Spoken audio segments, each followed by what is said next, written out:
শাকিব খানের নতুন মুভি তুফান, এই মুভিটা রিলিজ করছে 5ই জুলাই আমাদের ইন্ডিয়াতে।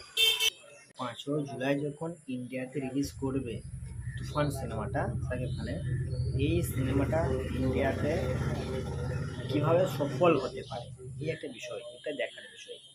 আর সফল হবে তো মুভিটা, হিট হবে তো, সুপারহিট হবে তো, এটাই হচ্ছে বিশাল একটা বিষয়।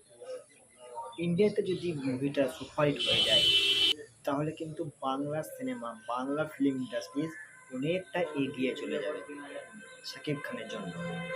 আর তুফান সিনেমাটা আমি বিশেষ করে দেখার জন্য বসে আছি, অধীর আগ্রহে বসে আছি। আর যদি বোলপুরে লাগে সিনেমাটা তাহলে তো দেখবো।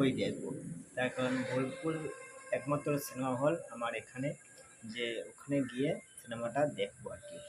এখন বোলপুর ছাড়া আর কোনো সিনেমা নাই আমার কাছে, সিনেমা হল নাই। এবার যদি সিনেমাটা দেখতে হয় আমাকে, যদি বোলপুরে না লাগে তাহলে কলকাতায় লাগবে। আর কলকাতা এখান থেকে আমার অনেকটা দূরে।